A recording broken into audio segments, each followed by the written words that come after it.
आज आपण अक्षय तृतीया विशेष गव्हाच्या पिठाची टम फुगलेली गुबगुबीत मऊ लुसलुशीत अशी पुरणपोळी बनवून घेणार आहे.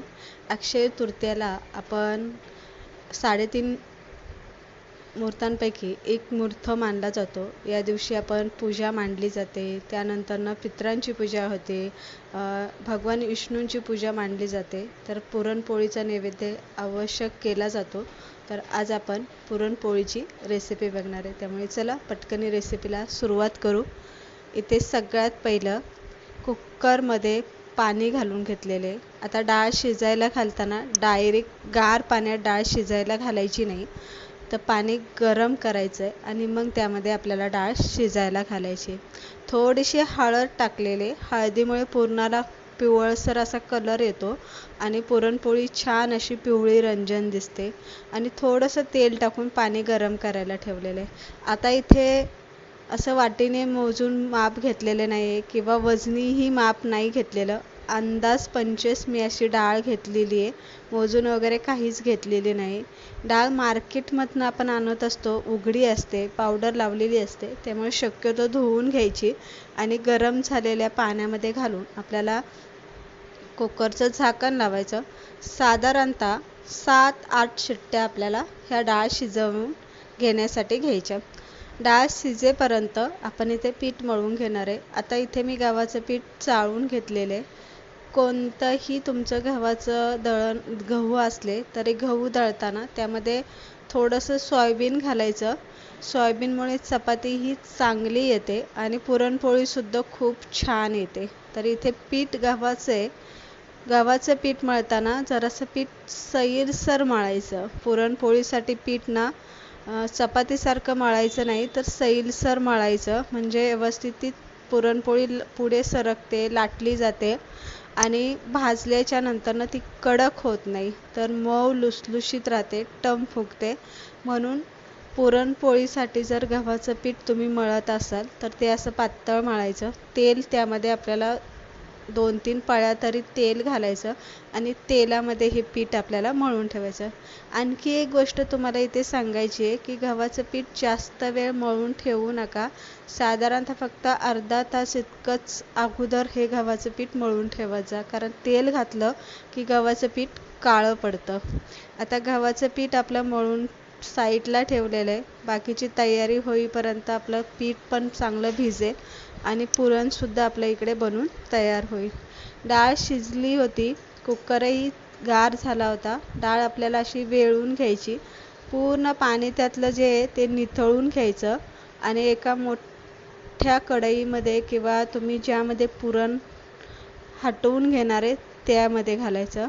सगळ्यात पहिलं काय करायचं आहे, आपल्याला पुरण बारीक करून घ्यायचं. मॅचरच्या साहाय्याने म्हणा किंवा ग्लासाने म्हणा, तांब्याने म्हणा, तुम्हाला ज्याने जमेल त्याने आपल्याला पुरण असं बारीक करायचं.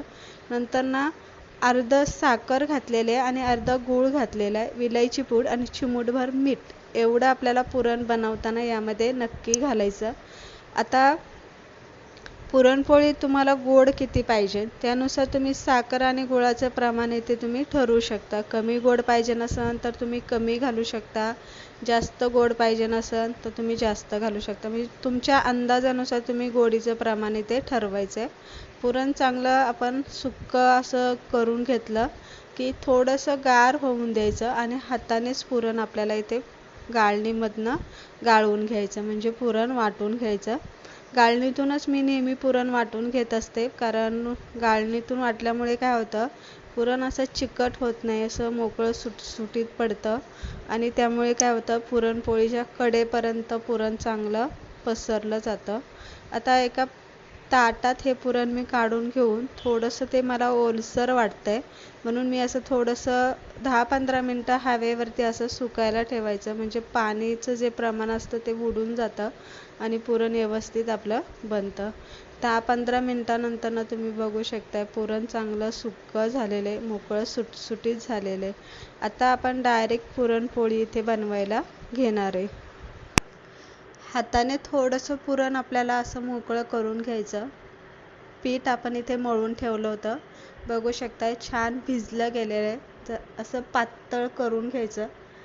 परत थोडंसं पळीभर मी तेल यावरती घातलेलं आहे, कारण पीठ हाताला चिटकू नये म्हणून मी तेल आता परत लावून घेतलेले. पण इथे आता मळायचं नाही, फक्त असं खालीवर आपल्याला करून घ्यायचं आहे. म्हणजे पिठाला वरनं तेल असं चोळलं गेलं पाहिजे, असं आपल्याला ते खालीवर करून घ्यायचं आहे.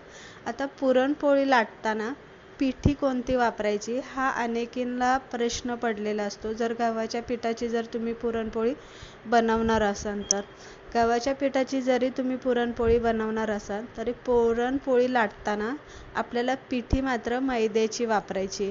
गव्हाचं पीठ जरासं जाडसर असतं, त्यामुळे पुरणपोळी पुढं सरकत नाही, कारण पुरण आपलं पातळ असतं, पीठ आपलं जे पातळ आपण मळलेलं असतं, त्यामुळे काय होतं ती पुढं सरकत नाही, चिटकण्याची शक्यता असते, फुटण्याची पण शक्यता असते. म्हणून शक्यतो तुम्ही इथे तांदळाची पिठी किंवा मैदाच वापरलेला बेस्ट राहील. मी हे तुम्हाला माझ्या अनुभवावरून सांगते.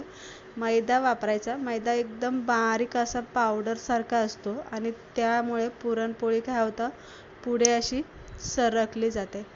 पुरणपोळी लाटताना शक्यतो पुरणपोळी ही कडेने लाटायची आणि सगळ्यात शेवटी ती मधी लाटायची, म्हणजे पुरणपोळी फुटत नाही. आणि कडेने लाटल्यामुळे काय होतं पुरण सगळीकडे पसरलं जातं.